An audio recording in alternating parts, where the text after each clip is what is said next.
Hello and welcome to a brand new episode of Black on Black Cinema. I'm your host Jay. I'm here with my co-host Micah Hey, and Terrence. what's up?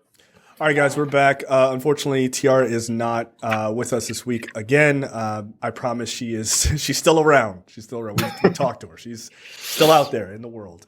But she'll be back as soon as she can be. All right, this is episode 251, Beauty. The log line here is a gifted young black woman struggles to maintain her voice and identity after she's offered a lucrative recording contract. This is starring Gracie Marie Bradley, Niecy Nash, and of course Giancarlo Esposito.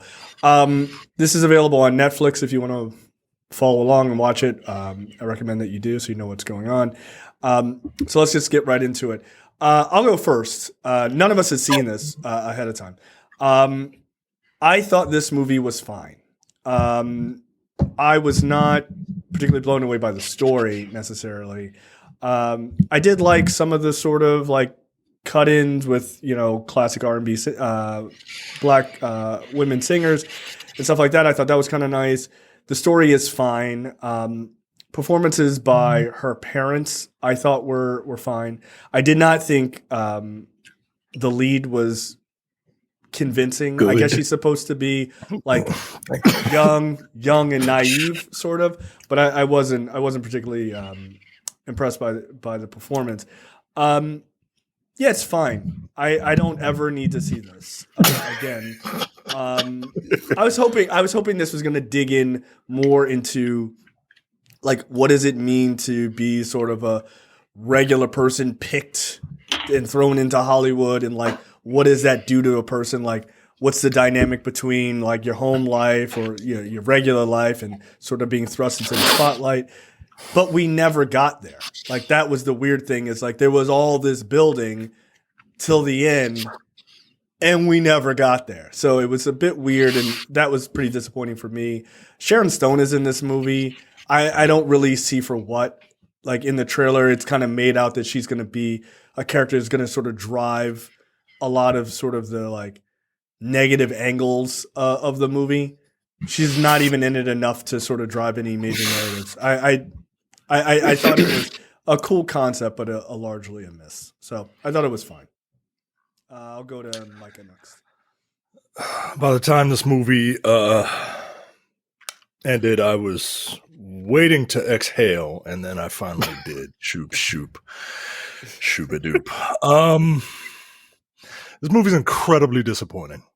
And it's disappointing because this movie is directed from the same person who did Mother of George. Wow. Okay. Good Lord. I didn't know that. And I actually really liked Mother of George. Phenomenal movie. I thought that movie was pretty good. This movie's not good. This movie's not good at all. I don't like the acting. I don't like the leads. I don't like the incredibly heavy-handed to the point of like comical like use of religion. Like, I'm not like a Bible thumper, but like, come on, yo. Like, they named the kids Cain and Abel, yo. Like, agree to disagree. I'm just kidding. Like, it wasn't, the music industry is the devil. Like, everything was so extreme, but this is not like an extreme movie. There's an edit in this movie that it's a minor thing, but it really bothered me. At like 28 minutes, there's just a weird edit. It's a movie about a singer where the main character is the singer and does no singing. It's more on that later. It tries to be I don't know what it's talking about. Like, I think it's trying too much. It's trying too much, and it doesn't. There's no focus to it. Right? Is it a movie about how the industry chews you up and spits you out? Is it a movie about how you have to like be strong and persevere through that stuff if you want like to be great? Is it a movie about is it a coming of age story about this woman and her sexuality? Is it a movie about how gay people are treated poorly? Is it like everything is kind of everything is kind of thrown into all this. And By the way, that was the answer saying to every anything. question you asked. Sorry. I agree. I agree. Everything like it's throwing out. It's talking a lot and saying nothing.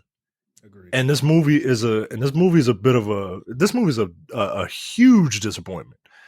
I don't recommend it. Terrence?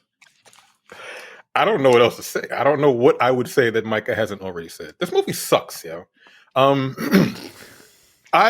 It's shot really because it's directed by the same dude that Mother of Georgia. It looks good. It's a very it looks good. well shot, beautiful movie. That's it. We know who it's about. Well, I figured out who it was about like 15 minutes into the movie. And it's about her early life. Yeah. The movie is basically like a unauthorized quote unquote biography about Whitney Houston, her early life before she became famous. They couldn't use her music because I Want to Dance with Somebody came out last year. Also came out late after this movie, and that movie wasn't too bad, honestly. The lead actress doesn't look anything like Whitney Houston, but that's fine. She's tall and this movie. That's enough. Like Micah said, this movie did a lot, but it gave me nothing. Like it was empty, right? Like it didn't do anything. Like it had a story, I guess. Like you said, her gift is her voice, and I'm thinking, okay, she doesn't sing. Okay, that's an interesting like artistic choice. So like by the end of the movie, we're gonna get like this dope ass, song. No. Right. Nothing happened. I'm like, okay, well, go fuck yourself. Like this is bullshit. This is what I was pissed off. I'm like, all right, cool. And every time she was singing, it was like, you know what? No, I do not recommend it either. I hate the lead. Literally felt like she had absolutely no soul. And I'm not talking about like soul as in, like soulful singing. Like she seemed like a automaton or whatever. Yeah. Like, cause every line she gave was just flat. She had no emotion. Flat. Yeah, it was no emotion. I'm like, am I supposed to give a fuck about you? like, am I supposed to care? Like Niecy Nash and Giancarlo Esposito, they're fine with what they were given. I feel like they brought up whatever they had in the script a notch from what the hell it was on the paper. They did way better than was on the. Right, I believe the term is out kicking your coverage. They lifted the script what they had because the script is. Lena Waithe is not a good writer, guys. I mean, it's That's not. It. I don't know if I'll go as far as to say she's not a good writer. I think she has flashes of brilliance, and this was. I'll give her that. Not a flash. She should have kept this shit on the fucking in her. Here's the thing. I think, like, not to discourage her or anything, or disparage her, but I think it's exactly what Micah said. It's too many ideas all at once. Like, pick a narrative and dig into that. Like, and look, it's so much easier for us to critique this than to do it, right? Like, so I'm not a writer. I'm not a writer. But what I would say is sometimes it's like if you ever watch a Gordon Ramsay show, the thing when he's like comes in and like, it's like, your restaurant's a piece of shit, let me show you how to fix it. The number one thing he does is, you got too many things on the menu. You're doing too much. Like, this is not a cheesecake factory, my nigga. It's not 1,000 pages. Knock that down to like 10 items. Right. And you'll be good. Like, why are you doing hamburgers, sushi, and Indian food? You're doing too much. Like, you're doing too much. And like, that's what this movie feels like to Micah's point, right? Is it a story about her sexuality? Is it a story about, a young girl trying to make it? Is it a story about her, like, dealing with her religious mom? Is it about like her piece of shit dad? Like how many things is it? And I know what, the like automatic fucking YouTube response is everybody has to deal with a bunch of stuff. Yes, but when you're trying to write a narrative, you have to have some level of direction, and you got to pick one or two topics and focus on them, because nobody wants to see a story where you're just scattershot all over the place. And that's what ends up happening, is it becomes a mess. And like, It looks really good. Like you can tell, like the director's like, I'm trying to fucking move this ship, but there's too much. There's just too much to cover. It looks pretty. It does. Yeah, It looks great. There's just too much going on. Too much. Yeah, you're right. I had a thought and I fucking forgot it. I'll probably remember it later. Anyway. So you made the point that this is sort of an sort of an unofficial story about Whitney Houston's early life. One, I didn't know the whole thing about her sexuality. Like, I didn't know that. And that's the point that I wanted to make. I feel like this is supposed to be like, again, it's about Whitney Houston's early life before she became famous. But I also feel like Lena Waithe kind of injected some of herself into this. 100%. Because she's queer, right? But like, again, okay, you threw those in there, but like you didn't focus it. So cool. Right? Right. And you would think, again, you would think that if you're gonna put it in and the writer is queer, like you make that more of the focus, or not necessarily even more, but you'd hard focus that where it feels like it's intentional instead of tacked on. Because that's kind of what it feels like, right? The point I wanted to make about it being the sort of unofficial Whitney Houston thing is that makes sense as to why they didn't have her sing, right? Like every time they went to sing, it was like she's in the sound booth, you can't hear her, or whatever, or she's just finished singing or something like that, because nobody wants to be compared to Whitney Houston singing. Like I feel like they're not going to really try to do that, Just play Whitney Houston's music, but they didn't have the rights to it. I get it, right? I get it. Yeah. But to Terrence's point, you can pantomime acting like Whitney Houston singing. Like Whitney Houston doesn't just sit there and no, Whitney Houston is belting out notes, man. Like look, I'm a little biased. I think Whitney Houston is the greatest singer of all time, right? Of all time? Yes, yes. If not number one, she's in the top three. I'm giving it number two. I'm giving it number two. Who's your number one? Luther Vandross. Easily. All right, yeah. Okay, thank you. No, I'm thinking because I don't know. They're both very good.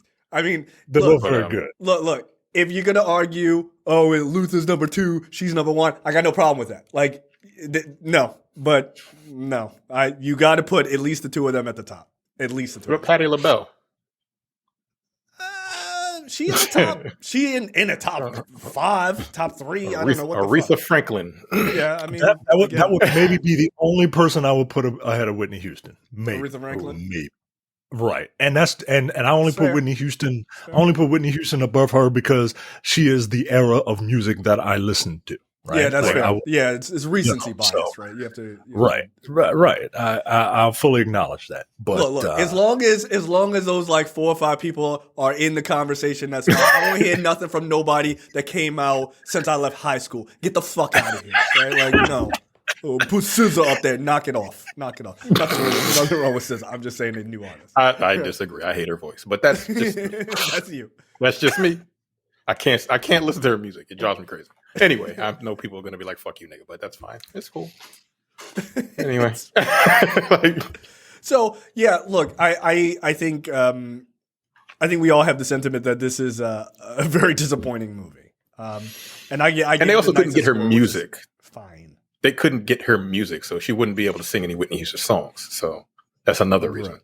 Right. So just sing something, nigga. Goddamn. That's the shit that pissed me off.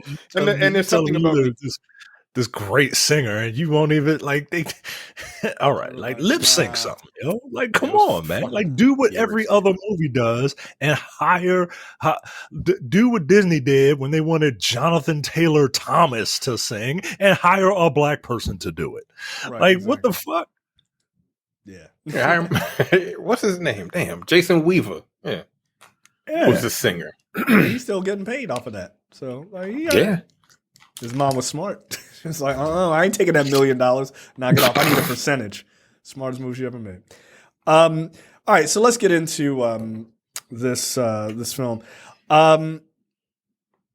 Mikey, you want to take this, or do you want me? I really don't. I really don't.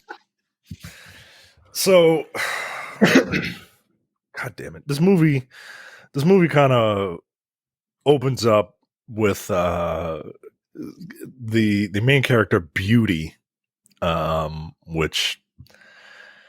All right, guys. She's here with her friend Jasmine. Her friend that happens to be a girl. Yes. Right. Convenient. And they're talking and I don't even know what they're talking about, but they're Beauty's brother comes in. Abel. And I can't keep calling her Beauty, yo, because I keep thinking about that Drew Hill song. Sorry, didn't notice you there. Then again, you didn't notice me. No, all right. Well, then.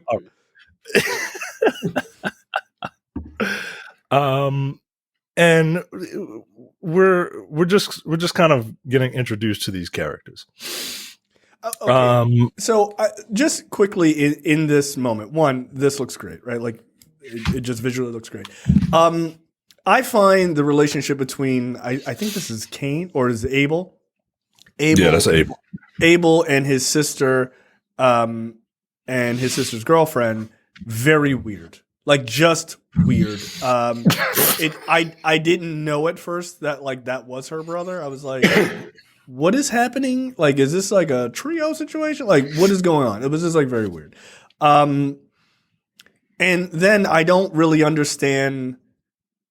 Like, not until much later did I even understand Cain's kind of relationship with his family. It was fucking weird. Like, I don't know. Like, I felt like the family dynamics were not done well at all. Like, it was just very strange to me. Like, they have this daughter who is clearly in a lesbian relationship with this young woman, Jasmine. Yes. And like she's at the house all the time, but then they're just like openly like shitting on this person. I'm like, what is happening? It's weird. Right. I thought they were all, well, I didn't know what the hell was going on. I was smoking, and then she's like, her mother calls down for them to come eat. And then she's like, she didn't call me. It's like, well, you can still come. And I'm like, so who the fuck is this chick? Like, is she right? She's about to leave, and I'm like, all right, what's happening? Like you said, the relationship was very strange. She's about to walk out. She's about to leave out the window instead of like going downstairs to walk out the front door. Like her mom didn't know she was there. Right. Like, what kind of close fucking bizarre. Explains it all bullshit is this? Like it is very weird. That's a whole reference. Y'all ain't ready for that one. Jesus Christ. His name is Sam. Like, why did that kid come with you? Not even Sabrina the Teenage Witch. Clarissa explains it all. God. The early 90s. Yeah. Her brother Ferguson. Yeah, so like again, that relationship was very weird.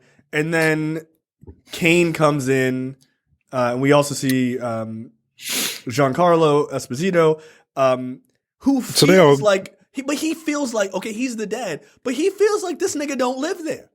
Right. It's really weird. I mean, he because she said something about like, why you let him smoke that cigar in your house, in the house, and she said something like this is his house or this is my house. I'm like, what? I don't know, but no, she says this is his house, and I'm like, okay, so is it? This chick don't live here. What the fuck is she to say anything about him smoking cigars in the house? I didn't get any of it. Yeah, I was right. I was legitimately confused for the first 6 minutes of the movie. Like, I just didn't know what the fuck was going on. Go ahead. Yeah. So we meet all the characters, right? And we meet most of the characters. Jasmine's mother, or Beauty's mother, which is the character's name because she doesn't have a proper name. Beauty's father, which is the character's name because he doesn't have a proper name. What's it?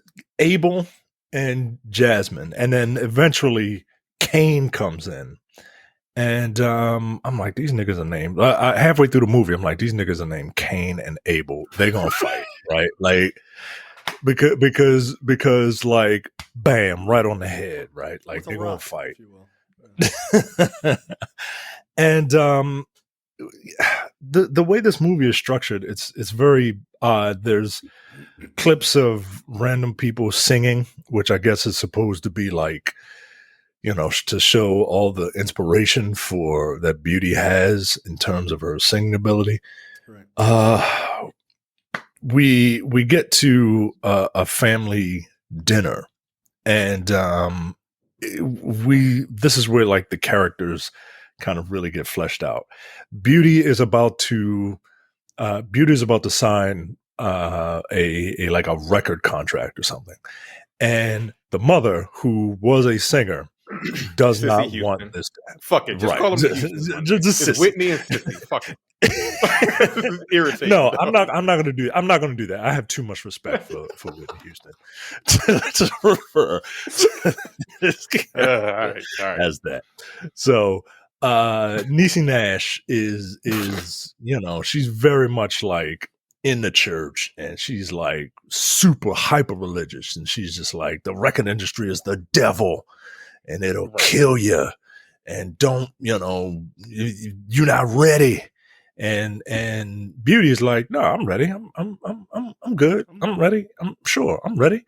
And Pops is like, yeah, she ready. Ching ching, right? Like he all but has dollar bills in his eyes, right? Like dollar symbols in his fucking eyeballs. I have seen more nuance in a character that he has played in a video game than in this movie.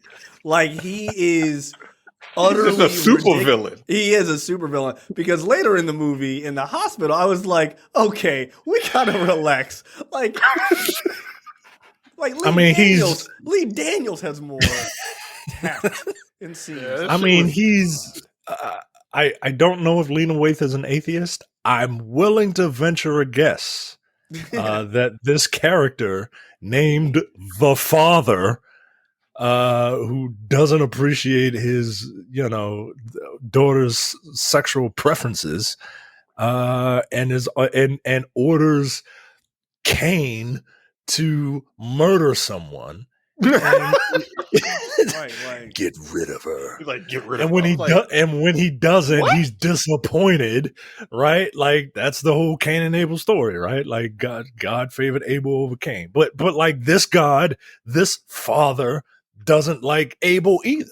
So, like, what the fuck? Like, this is the super evil God. This is Old Testament God. Like, this is Old Testament God. Yeah, Old Testament God was a dickhead. Yeah, he was just wilding out for no reason. The whole earth, all of it. As a person that chooses to believe, you know, Old Testament God is a fucking asshole. You know? Like, he's everything that Al Pacino said he was in that movie. Okay. The movie is ridiculous, but it's also very accurate. Is that absentee landlord? Okay. All right. Again, all right. Subtlety in a script. So this is where a lot of the conflict in this first act is. Beauty wants to do it, but she doesn't really know if she wants to do it. The father is like, you need to do this, and the mother is like, no, I am adamant. I am 100% adamant that you should not do this, and nothing is going to change my mind except for an act change. And this woman, played by Sharon Stone, comes in, and she is she is officially named Colonizer. Yes. They don't call her that in the movie, but if you look at the credits, Sharon Stone, Colonizer, like, that's what she is. And she's like, she's making all these promises, right? She's at the dinner table with them, and she's making all these promises, and the mother is like, no, you that's the same shit she said to me. that's the same. Like her exactly, like specifically, like this colonizer said that to you. Like I didn't get that. Yeah, I'm That was about the kind same of fucking age, but okay. right. Like what the fuck? And then like Sissy and then Houston, a great singer, right? This is again, these are Right. analogs for like the Whitney Houston story. Sissy Houston was a very good singer as well, but she didn't make it like her daughter did. So she's kind of in this movie. She's slightly jealous of Beauty because she didn't make it, and like the music industry, I don't know if it chewed her up and spit her out, or if she ever even got a chance to become anyone. But like she's the jealous one. Her father is just a fucking is the devil essentially. You're trying to get as much money out of his daughter as possible, and then you have her brothers that complete with smoking a fucking cigar. And the father was like, "Don't make me slap you in front of this white woman." Like, Jesus, like, what the fuck is happening, bro? You are very much in earshot. Like you're very much in earshot. Like relax. It's like I feel like she can hear you say that. That's child abuse, but this is like the early '80s, so whatever. No, he said that to his wife. Oh, he said that to Niecy Nash. Right, yeah, that's fucking spousal abuse. Yeah, that's that's possible. You sure? So, do I need to leave? Like we can do the meeting tomorrow. Like, it's like I can go outside while you talk about this. Like, all right, you need to call the cops, but that's fine. Like, did that happen in real life? Because that's wildly unacceptable. So Beauty wants to do this, right? We get to a quick scene change. We see Beauty and Jasmine, canoodling. I didn't buy the relationship, yo. I really didn't buy the relationship. It felt like two straight people playing gay people that don't want to play gay people, yo. Like that's what it felt like. They had much no like chemistry. It was they had zero chemistry. Yeah, they had zero chemistry. I agree with you. They had less or anything like that. She kissed her on the forehead. I was like, she was like, okay, y'all don't really fuck with each other like that, do you? They had less chemistry than the main couple in that Eddie Murphy Jonah Hill movie, yo. Like no, you know what they come across as. I forget what is it, Martin Sheen, and I forget the other dude in Grace and Frankie. Grace and Frankie. Yeah, anytime they have to kiss, they're like, I don't want to do it. Like, let's bring it in. Like, Martin Sheen and Sam Waterston. That shit's funny, man. It's a funny show, but like they're like, we too old. We 80-year-old men. We don't like that gay shit. Yeah, like we don't want to do this. Like we like the script, but like I don't want to have to kiss this guy. Right. Like anytime it's like any level of affection, they're just like, why don't we hug it out? Can I just like let me touch your thigh real quick. Touch his hand? It's fucking hilarious. But like not a prolonged touch. Yeah. High five, nigga. High five. I don't even want that. That's palm on palm. Fist bump, nigga. Fist bump.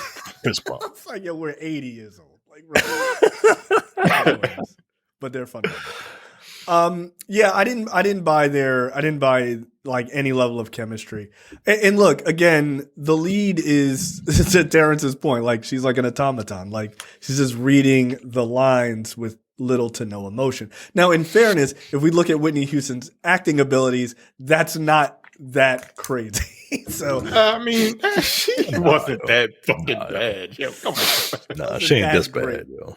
She's not this bad, but go back and watch Waiting to Exhale. It wasn't that great. No, thank you. No, thank you.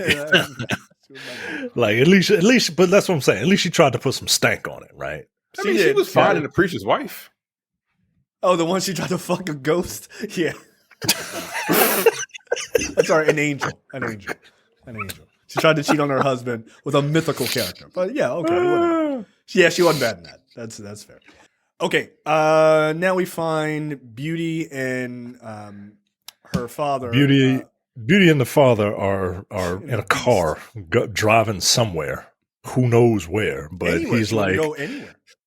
He's like, we're driving to the next dialogue scene, and he's like, hey, man, I'm so proud of you. This is gonna be the hardest thing a father ever has to do. is to let his little girl go out into the wild, and you're gonna sign this contract, and man, I'm gonna miss you. And Beauty's like, well, I don't have to sign I'm it. gonna be running through bitches like crazy.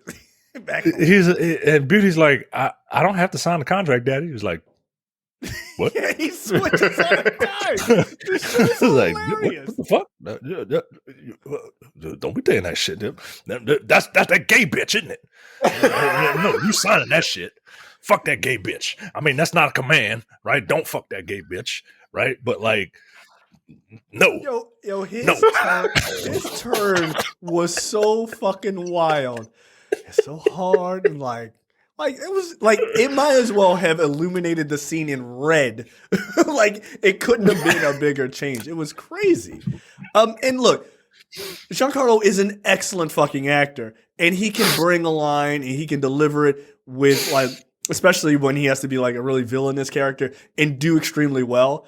But they have him switch on a fucking dime. Like this shit doesn't even build. Baby over girl, time. I'm gonna miss you. I'm gonna miss you when you go, but you better not ever disrespect me ever again.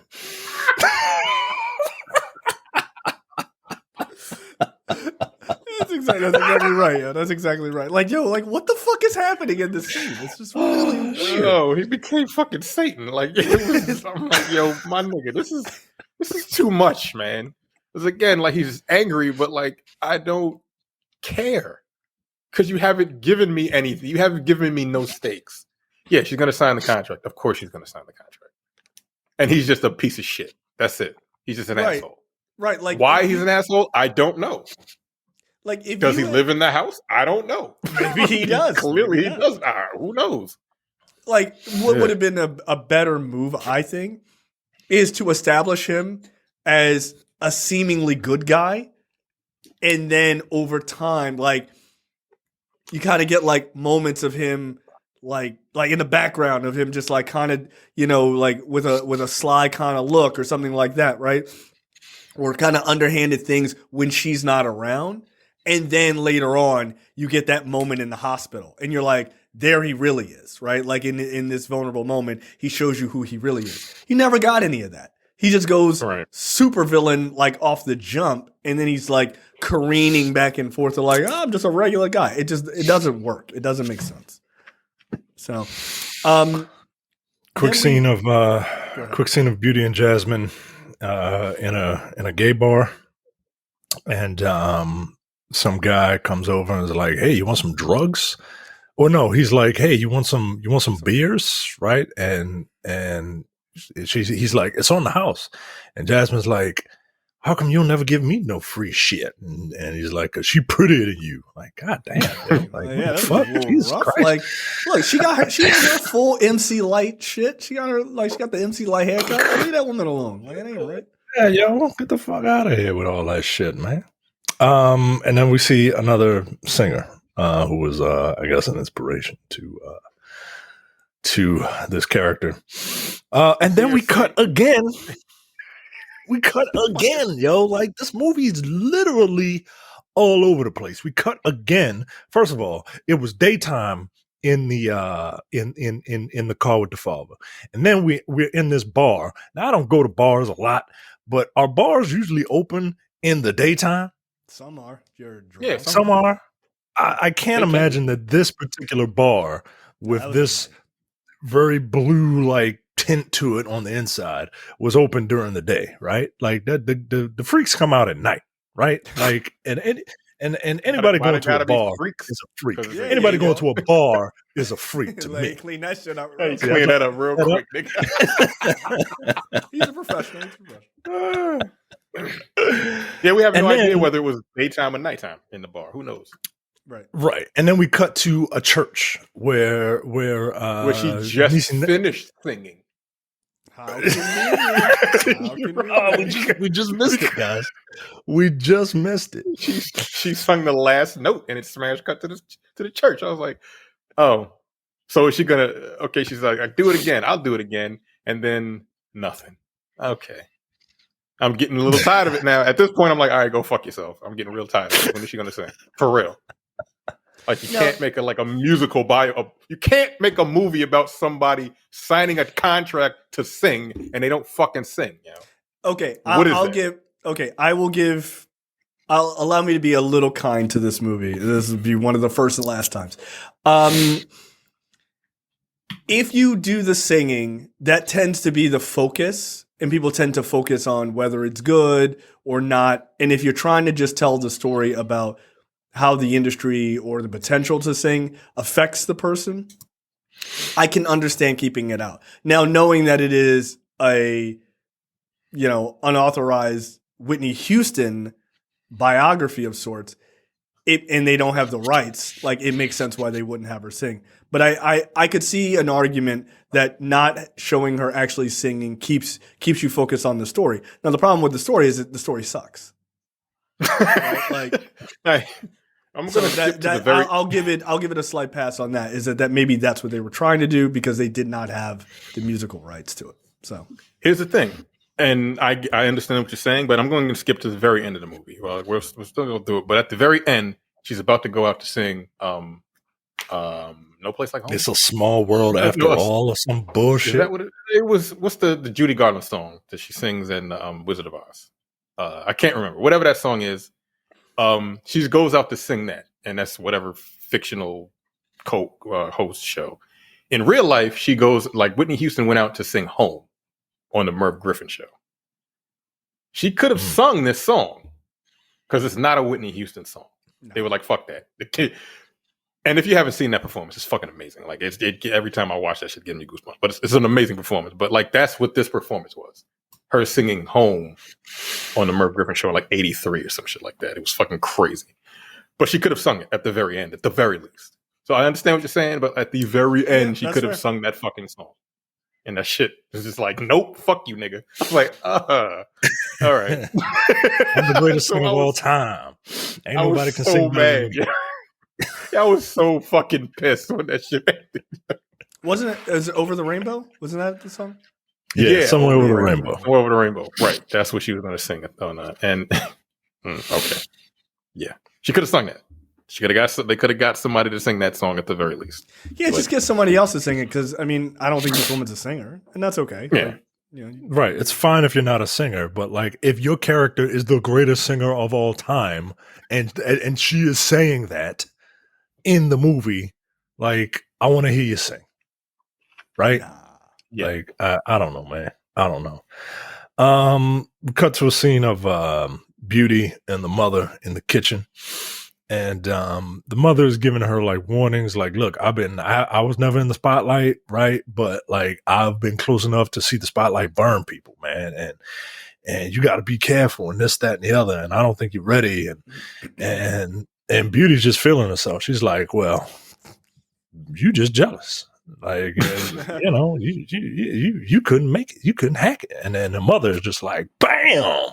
I believe the dialogue was, you out there with you upstairs with your little friend, and this industry's not ready for that. And she was like, you're just mad because your only friend is God. And she was like, right.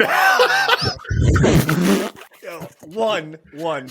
That's a bar. Like, two, when I watched it, when she smacked her, I audibly gasped. I was like, oh shit. Like, God damn, I did not see that coming. Like Niecy Nash came quite quick with that smack across the face. I was like, "Oh shit!" Damn. By the way, shout out to Niecy Nash. I thought she also she was putting in work in this role. Like she's elevating that script a lot. I like her a lot. Coming from Reno 911 to actually like being like quite a good actress actually. She is. Also, hello. Anyway. Stack. Yeah, I said it for you. Stack. Yeah, all right. like, I'm a fan. Keep it 100. Yeah, I am a fan. I've always been a fan. I will always be a fan. Absolutely.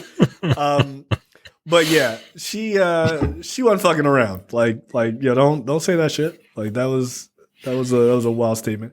Then we get another cut of some woman, some other famous, I guess, gospel singer who was talking about how in the world a brown cow that eats green grass can make white milk. I just found that very funny. I was like, religion's weird.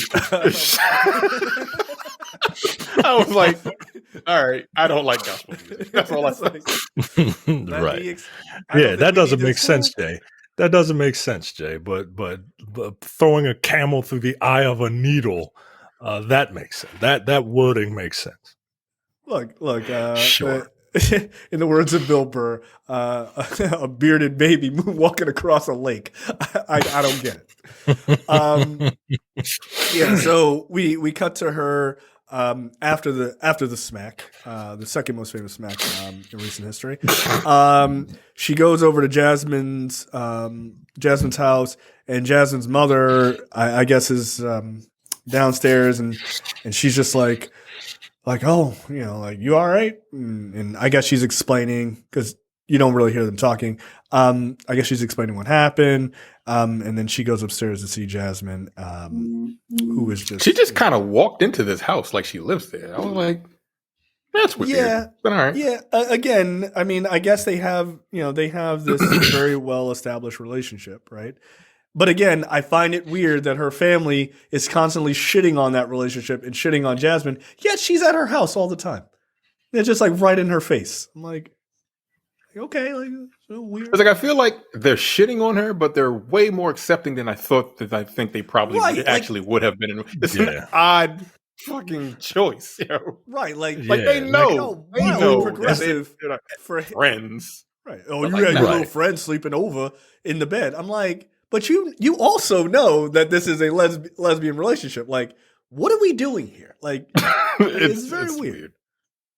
Right. Like, it doesn't make sense. You're allowing this woman that you think is a bad influence or your daughter to be in your house and eat at your dinner table, but then you tell your son to get rid of her. Like, groom her fast, if you will. Yeah, it's weird, yo. It's very odd. When they're walking, there's this weird cut that just bothered me. Like, I had to rewind it like 3 times just to make sure I wasn't tripping. It's at like 28:45 or something like that. Right when they're about to kiss, right? Right when they're about to kiss, it cuts away like a weird cut, like we tried it. Get this bitch out of my face. I can't. They do. Yeah, that's bizarre. Wow, that's fucking really bad. Like, come on, yo. Like, these people are supposed to be professionals, man. Like, this was a real bad cut. She literally was like, nah. Where are you going? Like, where are you going? That was weird. And you know what's weird? Because she then walks back, so it looks like they cut too early and didn't catch the edit. Like, it's like, I thought it was something stylistic, right? Like, I thought this was some sort of stylistic choice. It never happens anywhere else in the movie. It's just sloppy. Nah, and look, their relationship again is very weird because they are clearly together, but then they act like they're not when they're alone, right? Like, I understand, like, publicly if they were hiding themselves or whatever, but like alone, they're just like, no, I don't want to. I'm like, what is happening? Like, who are you hiding from now? It's the two of you. Like, yes, we're the audience, but like, we don't really exist in the film. Like, it's bizarre. Also, I hated whoever, like, whatever that whole scene with Bobby Brown, I guess, is later in the movie. That entire scene in the dressing room. Which was the first one, or in the dressing room at the end? Nah, in the dressing room. Yeah, that shit made me mad. I was like, y'all want to fight this nigga, yo? Like for real. Like, no, yeah, that shit was. I wanted to fight her. Like, what the fuck? Yeah, I wanted to like Bobby Brown in here, yo. Like, I wanted to fight him as her girlfriend. Like, yo, say something. Oh, yeah, like, this is her. Yeah, fine.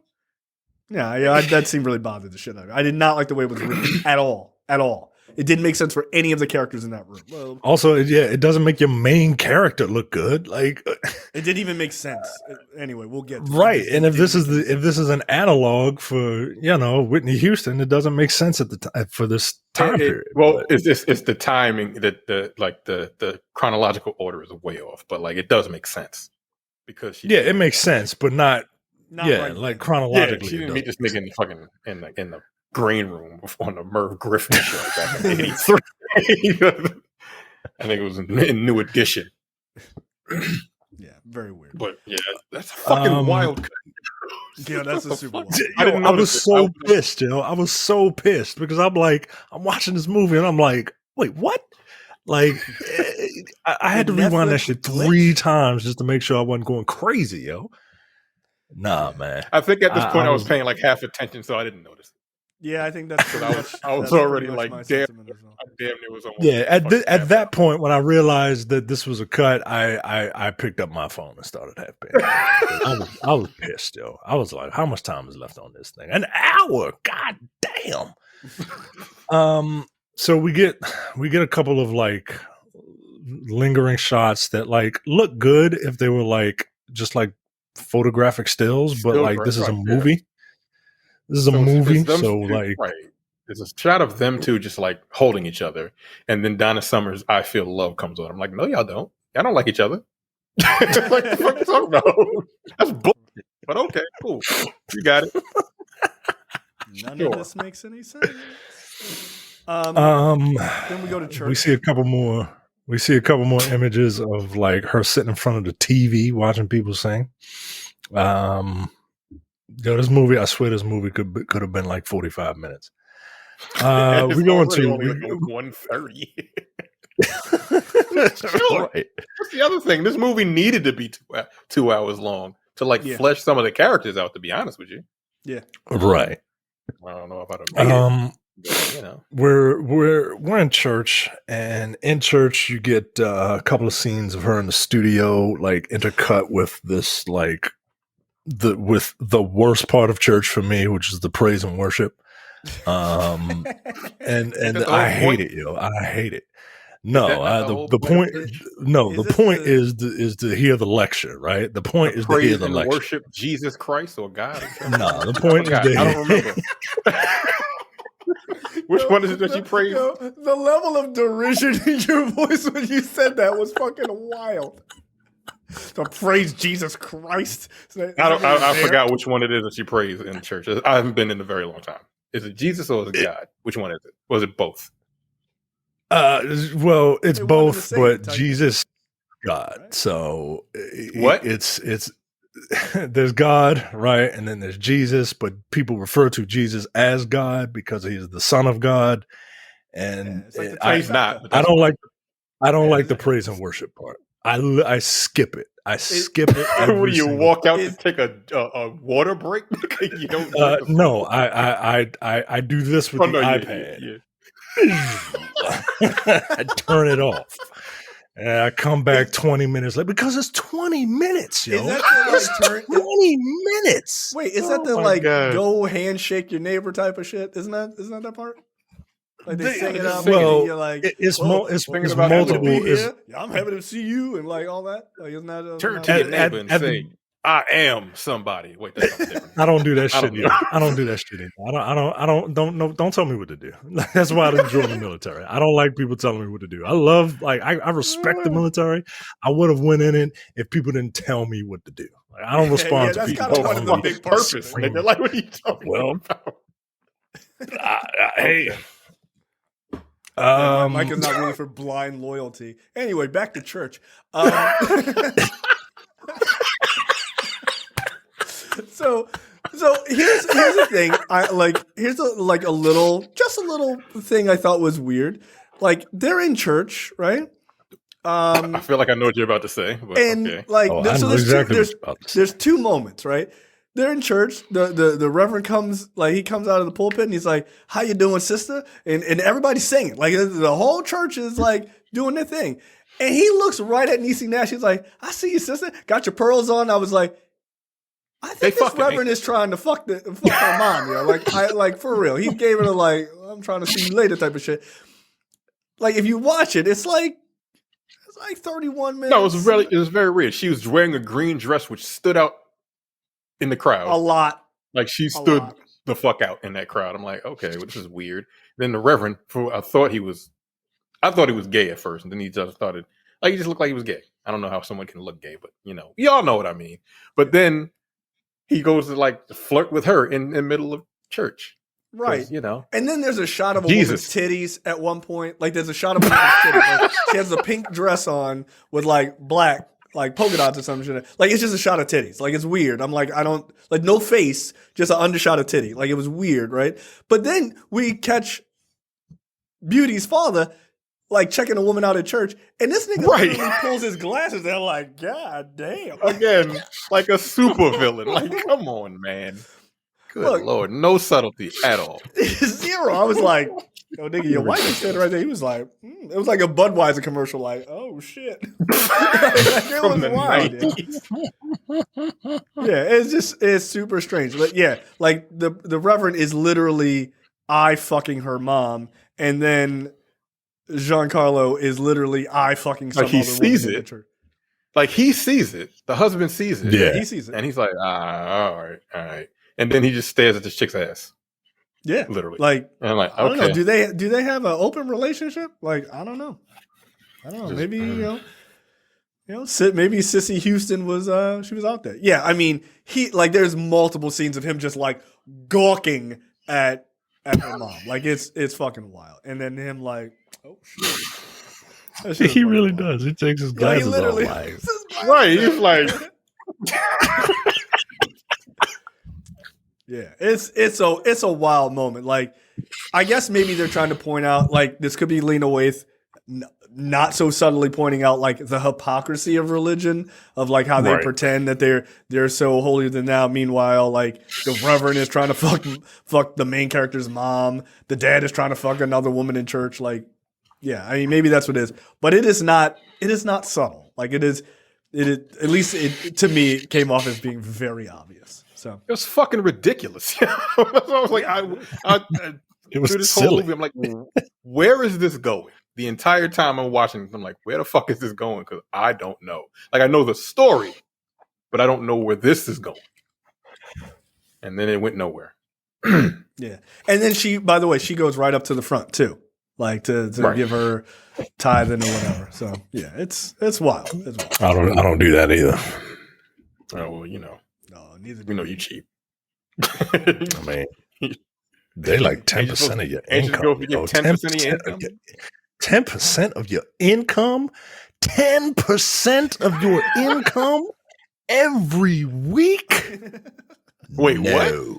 Yeah, that's what that's what you're supposed to tithe, yo. People do that. 10%. You're supposed to. Nah, yo, people do don't. No, people don't. Trust me. I've seen that collection plate. People don't. Right? Get the fuck out of here. Who the fuck came up with that rule? Jesus ain't say that shit. I don't know. People working in the church are trying to get paid. The people running the building fund. Get the fuck I can guarantee you, Jesus wasn't like, "Yo, give me 10% of your income so I can build this mega church. I am a carpenter. Let me go ahead and build this church so you can worship plywood." Me. No. Get the fuck out of here. I gotta go down to the lumber yard to get some wood to build this church. Don't give that 10% to them strippers. Give that 10% to the only stripper that you need to worship. That's one of the wildest fucking clips I thought I posted that in the group yesterday. I posted it on my face. I posted it on my Facebook page. And that's one of the wildest things I've ever heard. Yo. Y'all really dying for membership. He put that bread in my pocket. Nigga said he put that bread in my pocket. No, we don't. The niggas that give you 10% of the income put that bread in your pocket, nigga. Yeah, come on, man. That's Jesus Christ. Literally. Yeah. So they get back from church, and they get right to the business at hand, which is the ye old colonizer comes over to get her to sign this contract, and she's like, I think I'm gonna get my lawyer to look at it. And one, you ain't got no fucking lawyer. Knock it off. Right. Who the fuck is the lawyer? Did her girlfriend get her a lawyer? Yeah. Like, no. I'm going to go on LegalZoom.com and call somebody. Like, nah, yo, you don't got no lawyer. And I don't give a shit what her name is. yo, that white That's Don't a- you that's ever a line. disrespect me. You better get your ass out there and sign that contract. And if you don't, I'm going to throw all your shit out on the lawn. Like, Jesus Christ, bro. Yo, he Like, my literally, nigga, you need to chill, bro. yo, he literally slammed her up against a refrigerator. Like, yo, that's your daughter. He was like, nah, fuck that. I'm trying to get mine. Like, all right, like, okay. Oh, shit. Wow. I'm not sure this is not his most villainous role. Like, this is worse than The Boys. Like, good lord. Right, at least in The Boys, he was just kind of like calm with it. This nigga's the devil in this fucking movie. Good lord, man.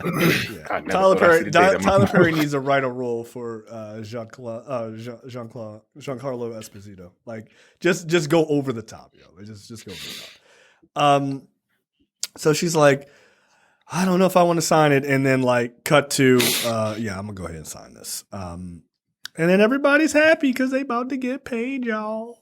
Yeah, mama's happy. And, After he abused his daughter. Yeah. Okay. Right. Yeah.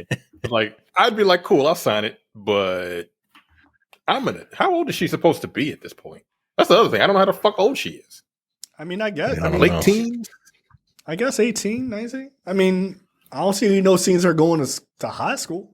So Right, she's not in school. Maybe it's summertime. I don't know. So she signs it, and I'd be like, I signed it, but I don't have to give you anything, nigga. Like, absolutely technically. not. And look, so then there's another weird scene. Again, it feels like they made a cut and nobody rewatched the movie to be like, oh, right, like we didn't do anything with it. They show the colonizer going into a local bar. And then you see the father, like she walks by in the bar. The father gets up and walks behind her like he's going to go talk to her or whatever. Like they were supposed to be meeting up. That's the end of the scene. What? Yeah. Are they fucking each other? Like, I don't understand. Are they fucking each other?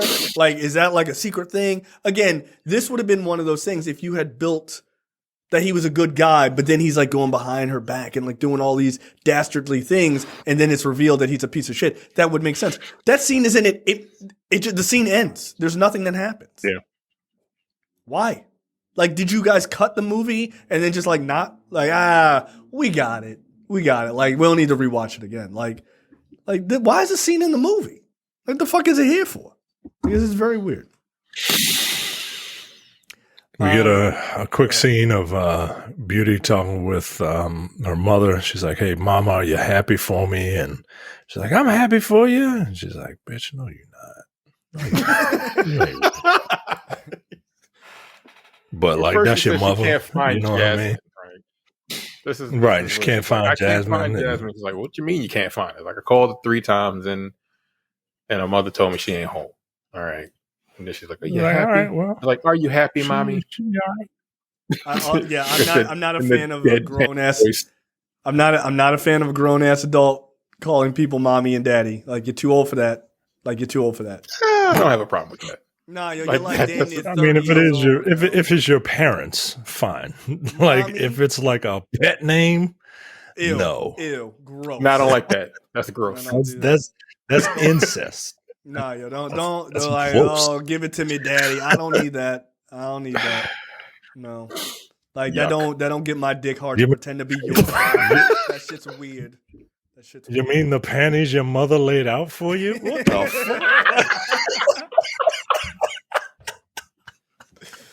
Yeah, that shit is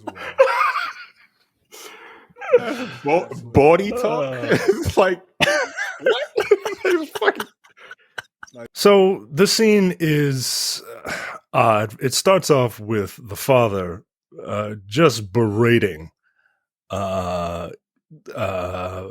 Abel. The son birthed from his loins, right? Like his biological son. And Cain has a different father. And he's just going around just like, hey, Cain, you know what Abel's gonna be when he grows up, a fuck up. Because he's pretty like me, and he's got his mother's charm, but he ain't got shit else. He's a dumb nigga. He ain't shit. He ain't never gonna be shit. And when he fucking gets old, nobody's gonna love him, and his children aren't gonna love him, and his wife is gonna leave him, and he's gonna die in a fucking ditch. The fuck? Hey, like, fuck you, pops. Right? Like he's like, fuck you too, and they start laughing. I'm like, is this a game no niggas play? Like, this is hilarious, guys. This is fucking hysterical. And Cain is like, do me. I'm like, what the fuck? Come on, Old Testament God. How bad did I fuck up? And he's like, I don't know what your future holds yet, young man. It all depends on whether you follow my commandment. Kill that bitch. Like, what the fuck? Yeah, like, what the fuck is going on? Like, what the fuck is this movie at this point, yo? Like, so we cut a lot during this movie. So 10 minutes. So Cain and Abel go out. Cain is forcing Abel into the car. He's like, nigga, you better come on. I gotta impress the Lord, right? And they're driving, and Cain and Abel have a fight while they're driving, and then they pull over and have a fight. Like, what the fuck?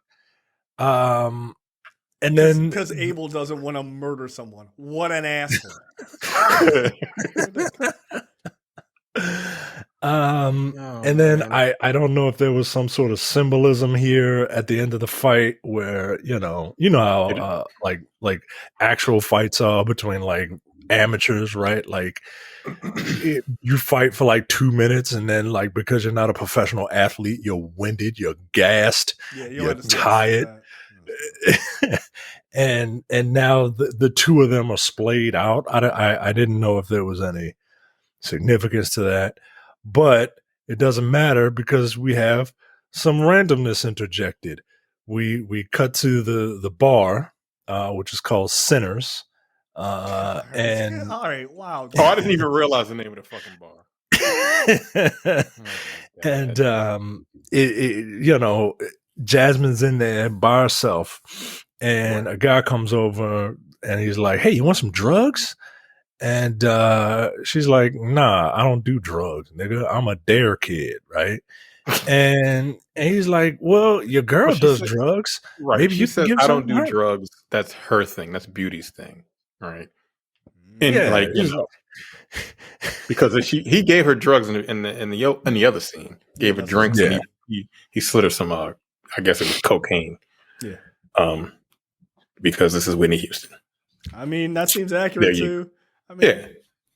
Oh. Unfortunately. So she's like, I don't do that. He's like, well, you can give it to her then.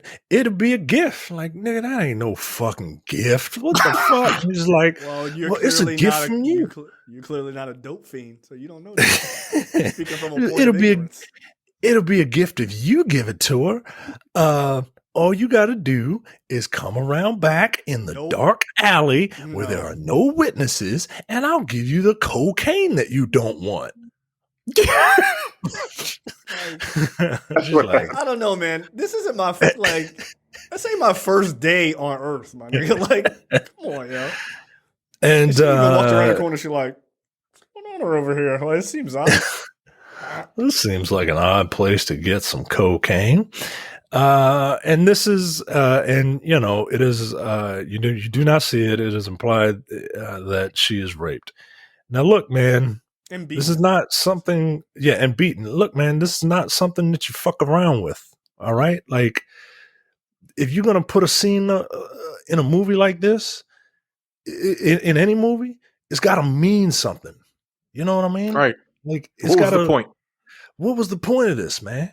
Well, I didn't like this scene. This is like, in all seriousness, this really turned me off of this movie, man.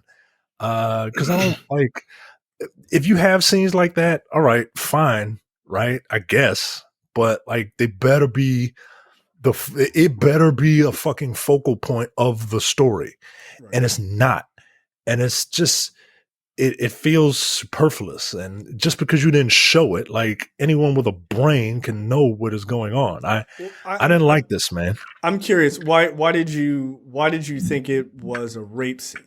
I didn't, my mind didn't go to it being a rape scene, just that she got beaten up by the guy. But what's that? Why would he just go, hey, I thought that woman, maybe that come around back and I'll beat you up? Like, no, it doesn't. I thought that the dad somehow contacted him and was like, hey, why don't you like beat up this woman or whatever? Because it is a bit convenient that she gets beaten up or raped or raped at the exact time that the sons are being asked to basically beat her up or kill her, right? So like that's why I thought maybe the dad was like kind of like doubling down, being like, if you see this chick, why don't you deal with her? So that's what I thought. Maybe you're right, because So I don't know. It's not well written. Maybe you're right. Maybe you're right, because the scene with Sharon Stone coming to the bar and Giancarlo Esposito was there. Maybe he did it then. But that's the thing. You don't see him talking to anyone. You don't see him interacting with anyone in that bar. You see him interacting with the record producer. Like if you're gonna do that, like this movie. And it wasn't the same bar. It wasn't the same bar? No, I don't think it's the same bar. Like, because he wouldn't be in a gay bar. Right, because this nigga's a scumbag, yo. I think he would do anything to get his way. You know what I mean? Like religious people are nothing if they're not hypocrites, right? Like he would sully himself or whatever to have someone beaten in order to get the bag. And I went to that because that is something that happens. That's why my mind went to that. One, my mind goes to the negative thing. Right. I don't disagree with you. Like I was just curious as to why you thought that. I don't know. No, it's not a gay bar. 'Cause, like I'm going back to that scene. It's not a gay bar. I don't get the impression he's talking to anyone. He's just kind of sitting alone. Yeah, he's just sitting there. He's just sitting in the corner. Alone. So I don't know. Like, but again, it is such a poorly written, scattershot few moments in those movies where you're just like, I don't really understand it. So the fact that you thought it was just this random sort of attack rape scene doesn't actually, like, it's not like, that doesn't make sense. My interpretation, isn't like wildly off either. The fact that we don't know is the problem with the script, right? Like it doesn't fully make sense. So, but let's go with the idea that she's beaten up on his face, because that's the one thing we do know. She's beaten up. If you're going to have a moment of a woman being attacked, especially in a film about what I suppose is like the empowerment of a woman, I still take your point that make it mean something. Like, right, because this is and if it's just an attack, it's not that it's just a woman, it's a gay woman, yo. Like this is quite literally gay bashing in this movie. Right. And again, if you're gonna have something that heavy, it's gotta mean something. And this movie is such a fucking disappointment, man. Right, but then the scene is okay, even if you took it as like, this scene really means something, and she's like, I want you to just leave. I'm gonna do my thing. You just leave, right? Because then it's implying that maybe she was threatened by whoever was beating her up to say like, hey, don't come around anymore. And so she's like, just leave. I just want you to leave, right? Because it doesn't make sense if she's just like randomly beaten up. Like, why would she say that? Okay, she's threatened and told like, you need to leave, great value Whitney Houston alone. Okay, fine. But then the very next scene, after she tells her, go away, just go away, just go, she's with her again. What the fuck is the point of the scene? No, leave me. I will suffer alone. You go off and live your life. And then it's like, we're together in New York or wherever the fuck we are in our new apartment together. I'm like, what? I thought I was staying and you were going. Oh, we're going together? Okay, then what the fuck are we crying about? Like, again, the writing in this, it's not very good. Like, it's not very good in moments that it really needs to be good and, like, clear. The moments are not clear. So, I don't know. Like, when I saw them at the apartment together, I was like, what the fuck did we just do that for? Again, it didn't mean anything. It didn't mean anything. Like it's literally the next fucking scene. Yeah, because of her watching television, and then Evelyn Champagne King's "I'm in Love" comes on. I'm like, no, you're not. Again, like, no, you aren't. And then it smash cuts to them in her new apartment because she got her advance. Yeah. So she moved into an apartment in, is it New York? I don't know. They didn't tell you where they were at all in this movie. I guess I think it's supposed to be New York, but anywhere you want to say. Because isn't Whitney Houston from like Jersey? Yeah. So I think this is supposed to be New York, but because the parents the dad does refer to you like, you know, I heard you got a new place downtown. So clearly it's not wildly different from where she lives. New Jersey to New York would make sense. Okay, I guess. Only good thing to come out of fucking New Jersey. Yeah, we see New York, and it looks. Dirty. They have another like canoodling session. Tender Love by Force MDs comes on. I'm like, no, it's not. No, it isn't. Oh, like, come on, yo. I like the soundtrack because I love these songs, but like these songs are great. But that's so funny. Tender Love. No, it isn't. Look.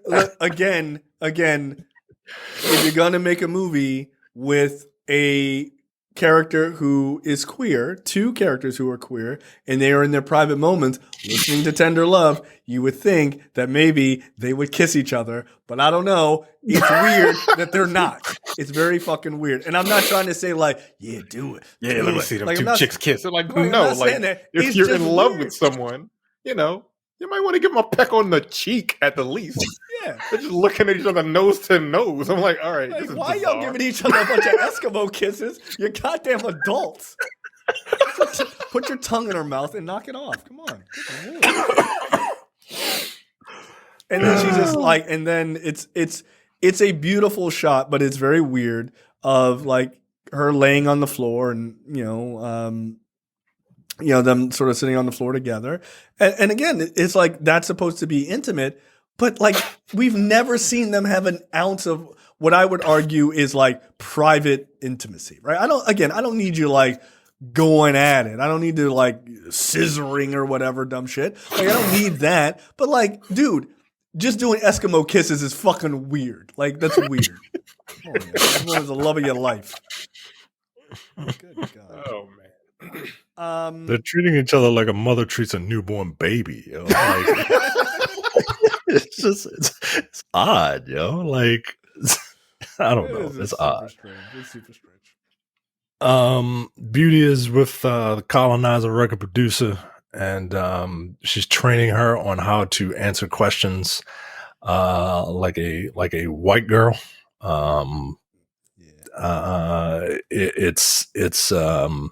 She's like, well, the problem is black people don't think you sing to them, right? Like they think. Pause before you continue. I just looked at the name of the record company. It's called Colony Records. Yeah, nigga. I didn't notice that while I was watching the movie. No. It was okay.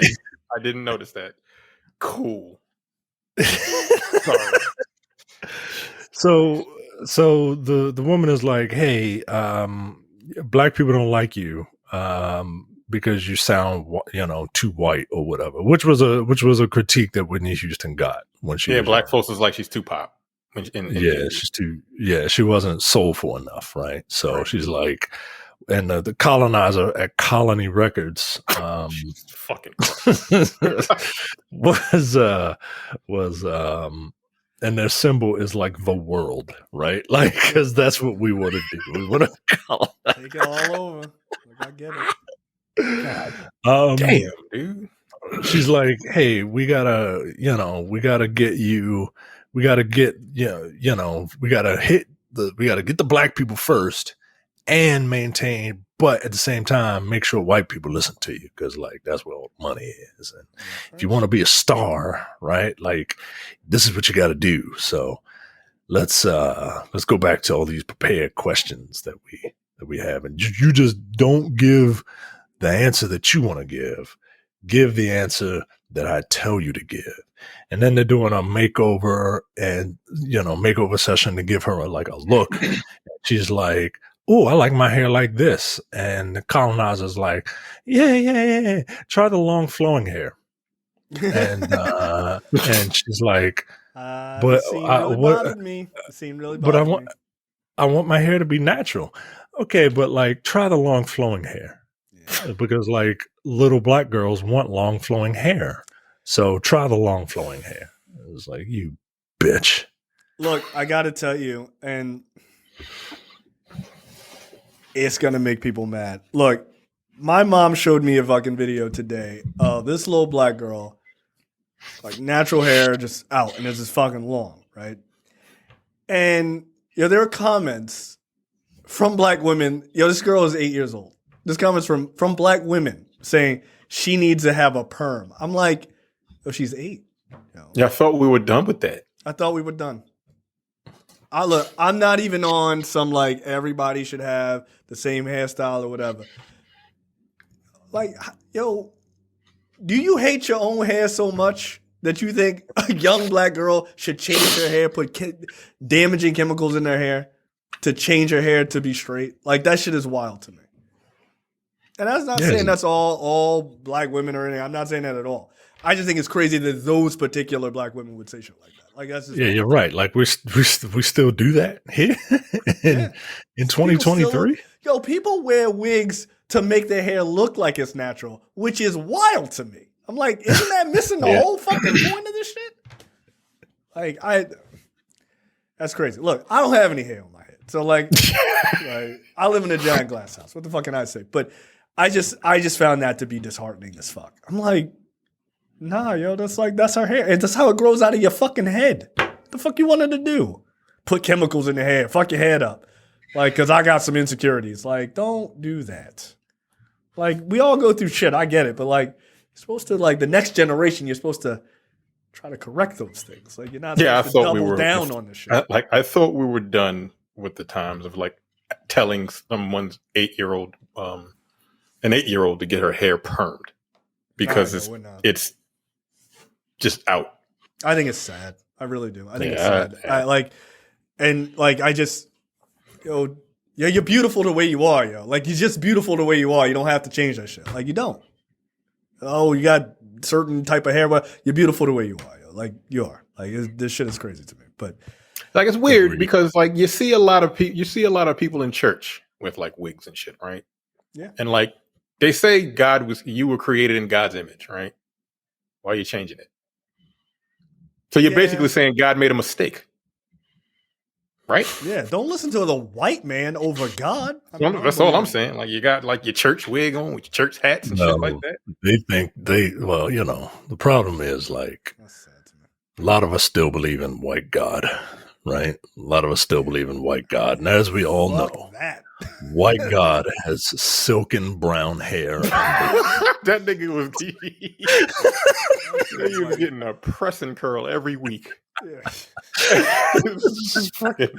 Like, why does Jesus look like a brown Farrah Fawcett? What the fuck is going on? Like, this shit is crazy. Oh man, you don't have to hate the hair that come out your head. Like, I know that's not an easy journey for anybody. I completely recognize it, and I'm speaking from a point of ignorance because I have not had to grow up with that. Black men's hair is a different thing. We grow ours out natural. We're immediately considered thugs and all this other shit. It's a different thing. I understand that. I just find it sad that you would tell a child. That. Right. But basically, basically what you're saying is her mother. Why is her mother letting her walk around like that? That's what you're saying. That's exactly when you say like an 8-year-old needs to get her hair perm. That's fucked up. right. Like it was just like her hair was similar to my daughter's hair. It's just I think she's biracial, but like it's just big and it's just out. Like, yeah, the fuck. Like even if she wasn't biracial, right? Who cares? The hair that comes out of her head, you can style it. You don't have to put fucking harsh chemicals to fucking destroy their hair. Like, yeah, man. Like I don't, and that's the thing, like I see black hair in so many different styles, which is what this is what kills me. This is what kills me about like video games and hair, right? Because like there's not a lot of black hair options, but black hair is like the most like stylish options. Right, it's like, the most diverse.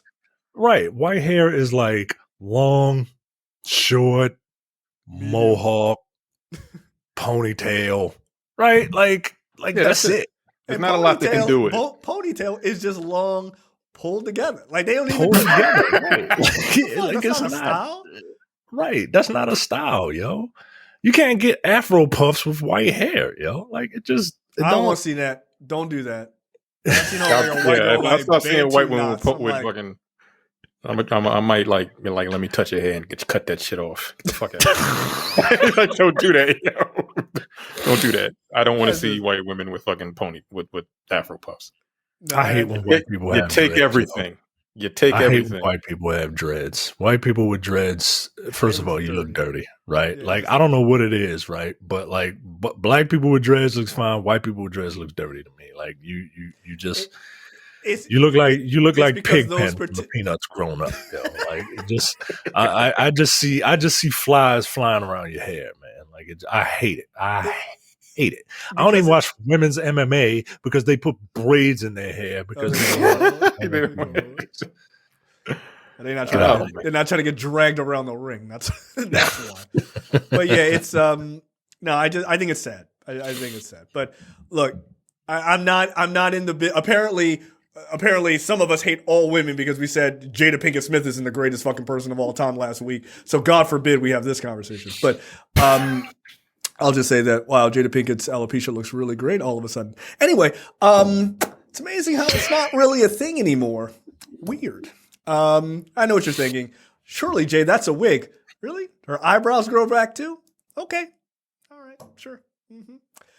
She's a fucking liar. Anyway, she's a fucking liar. She is. I don't think she's lying about the alopecia. I think it's the fact that she. I think it's the fact that her hair. No, her hair just doesn't grow as long as it used to. Okay, that's what I think. Agreed to disagree. Well, shit, my hair doesn't grow as long as it used to either, nigga. That doesn't mean I have alopecia. Nigga, that's not what that means. That's a form of alopecia, nigga. Nah, yo, knock it off. Nah. Her eyebrows are not even drawn on. I think she does, but like, I think she said like fucking Tupac had alopecia. She in love with him, yo. She's like, yo, we both had alopecia, yo. We together now. Like, all right, yo. Like, come on. Anyway, she's a fucking liar, dude. She's a liar. Get a divorce. Actually, they're fucking both liars because they fucking just get a divorce. Whatever. Yeah, just be done with it. Anyway, yeah, Will Smith has a lot to do. Will Smith is a problem also. Yeah, so he is.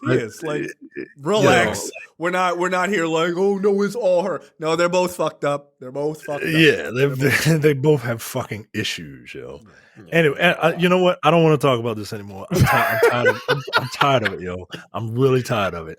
Because I honestly don't care, and I don't want to talk about it anymore. Right. Let's talk about. So this white woman tells this black woman that she got to wear a long wig, and then this white woman tells another black woman, "I ain't never seen a black person can't dance before," because we see Beauty trying to get choreography lessons, and she sucks basically.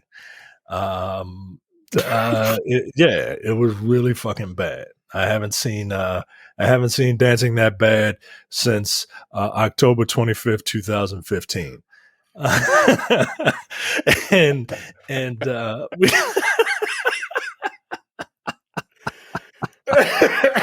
That's funny. That's funny. We get more scenes of her in the studio, inaudibly singing.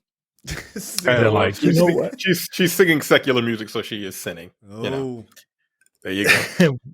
we get a scene where they're like, she needs some backup singers, and they bring in two singers and her mom,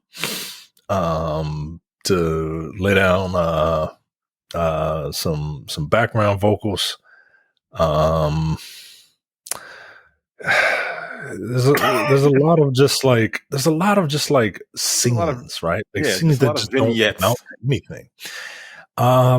Then we cut to her in the apartment listening to music, and all of a sudden, Bobby Brown comes in, played by Joey Badass. I don't know if his character has a name. Let me see. His character's name is Sammy. Sammy Brown. I don't know if that's his last name. I'm just saying it is because Bobby Brown. And then she says something real fucking odd, right? She's like, so Bobby Brown is like, yo, as soon as these kids come in, it was all quiet. And then you teenagers come in and you're making all this noise. And she's like, what makes you think I'm a teenager? I'm not a teenager. Like, well, you look like a teenager. And she says, well, that's because you haven't seen me with my clothes off. What the fuck? Yo, like, huh? I did the same shit. I was like, wait, what? Where the fuck did that come from? I was confused. I was a bit baffled by that.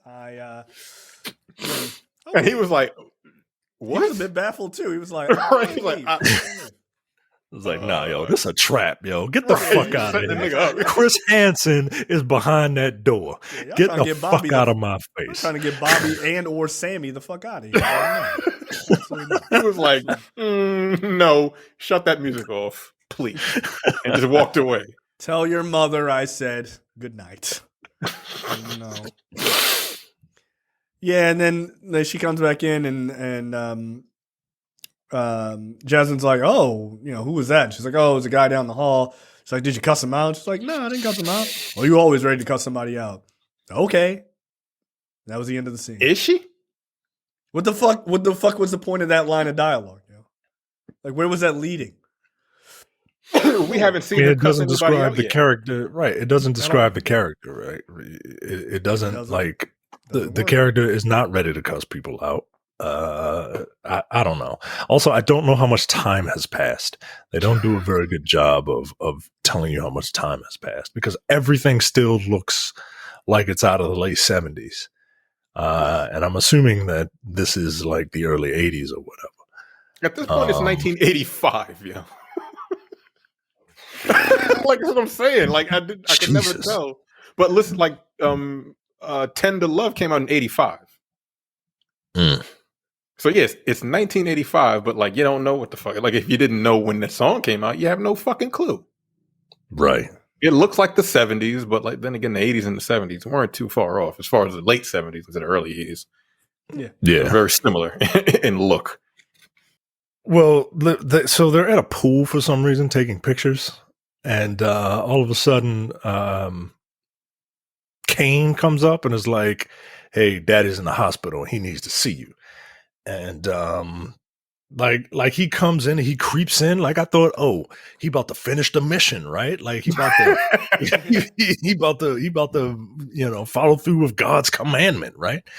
And it's like, nah, Daddy's in the hospital. He needs to see him. It's like I haven't seen him in a long time, and Mommy didn't tell me that he was in the hospital. It's like, well, he really wants to see you, so. She goes there, and this nigga's on his deathbed. He's like, "Hey, daughter, how you doing?" She's like, "Hey, Daddy," and Father's like, "Baby girl, I need you to run me my money." She's like, "Nigga, what?" She's like, "Bitch, you heard me. You pay me what you owe me." And she's like, "Nah, nigga, you ain't do that shit. I did it." She's like, bitch. I'm on my deathbed. You better give me my goddamn money. And she's like, nah, yo, fuck you, yo. Yo, Fuck you, yo. she literally said, in the future, I'm gonna have a bunch of award-winning albums, and we're all gonna be there celebrating. Everybody's gonna be there, but you. He was like, oh shit, and he said, my heart. He was like, that's gonna be your last words to your father. Like, yes. I was like, deuces, nigga. Like, okay. I was like, damn, that's a bar. Maybe that should be the last words of my father. Like, Jesus Christ. Good Lord. In that moment, she became slightly ruthless. I respect it. Again, this wild hospital bed attack from him like made no sense. It's like, give me my money. I'm dying. Bitch, give me money. Like, all right, what? Like, you're supposed to play it like a little bit cooler, like yo. You're 5 days to use it. What you gonna use it for? A casket? Right, you about to die, nigga. Like, what the fuck you gonna use it for? I guess he thought maybe he was gonna, if he had the money, he was gonna like, survive this whole thing. But it's like, couldn't she have just paid for it and helped you out? And she was like, nah, I ain't paying for shit. Fuck that old man. Just let him die. That's sad. Yeah. Good. I feel like someone who was so evil, like so comically evil, deserved a much more comical death, like a much more grand death. You know what I mean? Like he ordered his son to murder his daughter's girlfriend. Like I need him. I needed something a little more grandiose, and the way that Esposito was playing this character, just like with I mean, like he's made of ham, right? Like he's playing this character that's so like he looks like he's having a fun time just on this bad movie, right? But I needed him to do like a People's Hernandez, you know what I mean? Like I needed his ass to go with some gusto. The only way it could have worked out, like you're talking about, is if he like clutched his chest and died right as she walked out to sing on the Merv Griffin show, right? Like as she belts her first note, he doesn't see like it cuts to the hospital bed. He's just like, oh fuck! And he hell yeah! died. A close up of her singing, and she opens her mouth, and as soon as she goes to exhale the first note, we just smash cut to him going. or to the tone of like this nigga, you dead now, nigga. Now that would be a hell of a way to end the movie. Like, wow, she sung that nigga to death. That's amazing. That is incredible. Cut to the big night at the not Merv Griffin show, and it's her debut, and you got Jasmine there filming with a camcorder that they use to do TV shows now. And she's there and she's recording Sissy and Whitney talking before going on. Don't do that. That's who this it is is. a conversation that they actually had.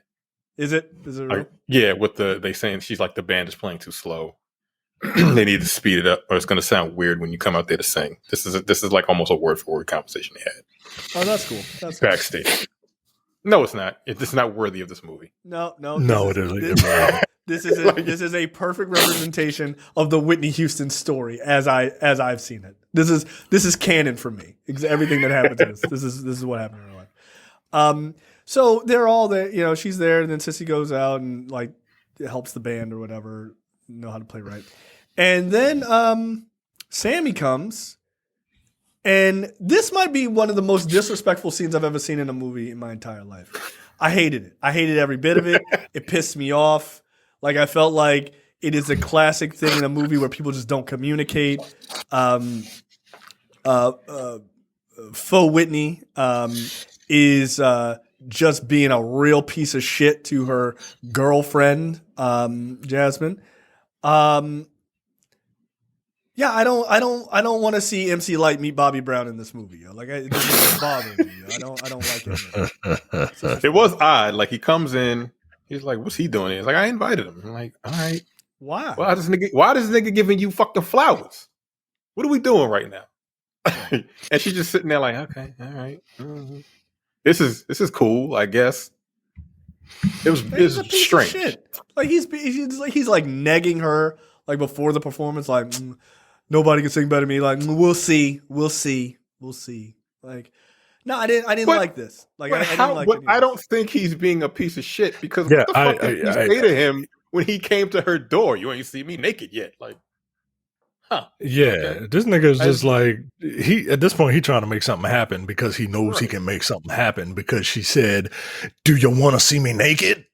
Like right. And I don't know when that happened. That could have been 2 weeks ago. That could have been 2 months ago. Who knows?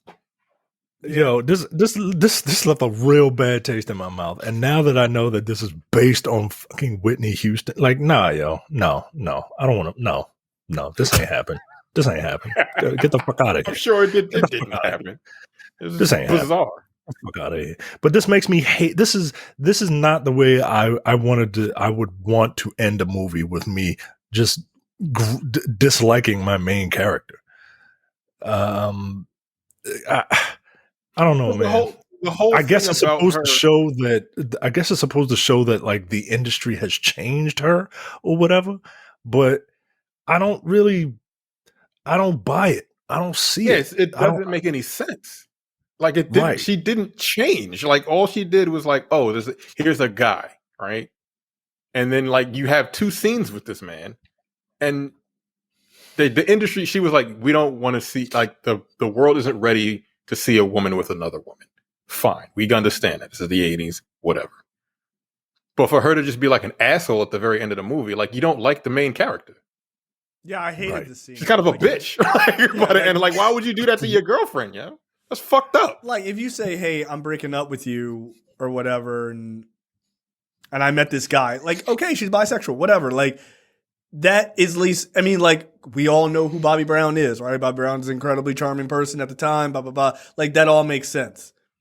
But for her to just be a scumbag right in her face is just a weird fucking move. Like it should, and to do that at the end of the movie just made no sense. Yeah, I don't know. And she didn't even fucking sing, yo. What the fuck? Like, all right, yo, all right. Again, she left Jasmine there looking like an asshole, yo. Like she really did. Like that woman, that woman was there with you the whole time. It's fucked up, right? She was like the only one that was really protecting you.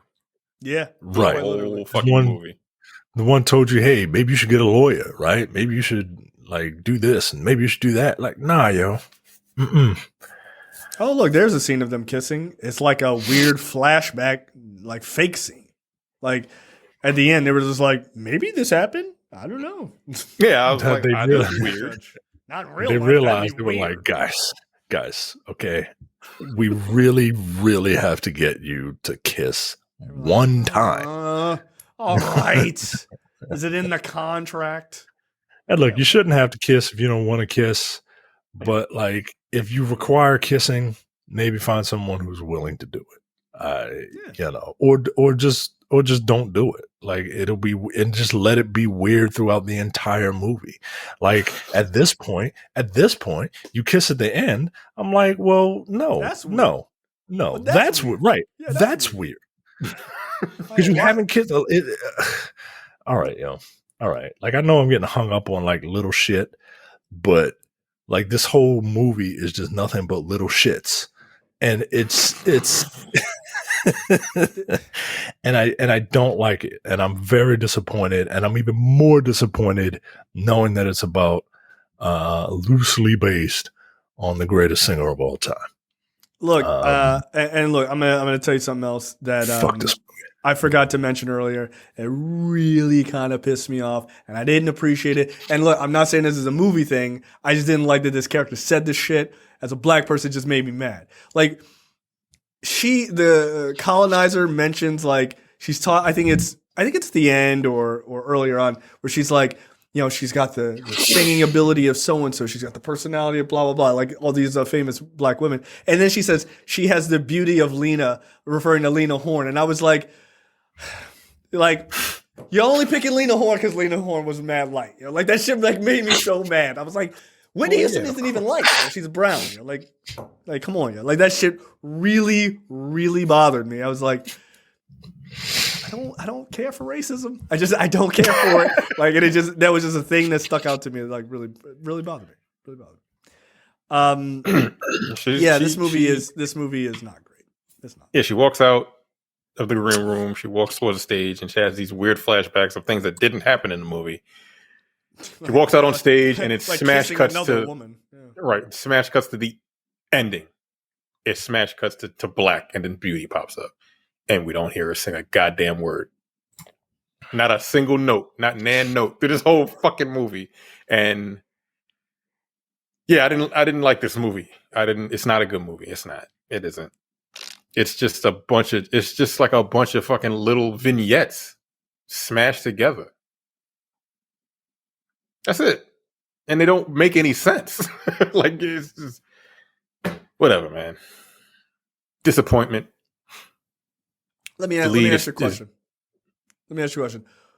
What musician would you want to see a biopic that like they have a worthy biopic story? Little Richard. Yeah.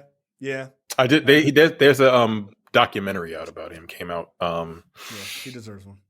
A few months ago, actually. What's it called? Like I Am the World or something. It's very good. I watched it a couple nights ago. It's very good. Yeah, he deserves one. What's it called? I don't think. I Am Everything is the name of the biography. Oh, the documentary. It's very good. Like that. He's literally the architect of like rock and roll. Just period. Yes. Well, maybe you can give it to that Rolling Stone guy then. Yeah. That nigga's like never heard of Little Richard. Like, right. Little Dicky? Isn't that a movie? He gave so many people that start. The Beatles, the Rolling Stones. Yeah. Tons. Yeah, he was fucking like, yeah, he's an icon that I don't think he gets as much credit as he actually deserves. No. James Brown. Yeah, James Brown. Yep, absolutely. He absolutely There's a whole does. bunch of fucking people, man. And that's because he was gay. Yeah. Then he wasn't gay. Then he was gay again. And then he wasn't. Like that documentary. He's like, I'm not gay. I'm a pastor now. I'm singing gospel music. Like, I'm married to a woman. It's like, knock it off. Like no, you're Richard. not. Yo, like, look, yo, we love you, yo, but like, come on, yo, like, you're right up there with like the I ain't gay no more guy. Like, nobody's buying this. Okay, no one's buying this. Yo. You're an amazing talent. I don't care that you're gay. It's fine. I just don't give a shit. Like, but this was the 50s, so everybody did. Well, yeah. What was it? I saw a clip. It might have been from that documentary where they were like the original lyrics to Tutti Frutti was Tutti Frutti, good booty, and they were like, we can't play this, yo. Yeah, he had to like, change you it have up. to change that, yo. It's like, some wild lyrics. Like, yo, you can't be out there singing that, yo. It's the 1950s. It was like, yeah, you're right. They probably gonna run me out of town on this shit. Like, so yeah. Nah, that's what I would like to see a very well done biopic of. Oh, I think he would kill it. I think somebody who's willing to like really dig into like everything about that guy. Like he's just a fascinating guy, man. Yeah. A super flamboyant gay man in the 1950s, being the architect for one of the most popular types of music in the world. Like, I don't know. That seems nigga was like in there a might be a drag story there. band back in the 50s. He dressed up as a woman. Like in drag, and he was singing it like it's wild, dude. He's fearless. You should watch that documentary. It was him and a whole bunch of other dudes. It was just like this is he was such a good singer. Yeah, but he's fearless, like literally, legitimately fearless, because that's dangerous now, let alone in the 1950s. What the fuck? Good God. That's how good he was. Yeah, look, this was a movie based on a script, not a well-written one, but there you go. So, you can check out Beauty on Netflix if you like. Definitely better things to watch there. Like, definitely better things. All right. Don't take any of the Jada Pinkett shit seriously. Just relax. I don't care about your comments. I really just don't. I just don't. I don't. I think that woman's a giant liar. Anyway, all right, that's it for us. We will be back with another preview episode next week. See ya. Take it easy. Bye. You're watching the Black on Black Cinema YouTube channel. Make sure you check out our full reviews of Black movies, past and present. And every other week, we do a preview episode where we talk about a random topic that affects the Black community.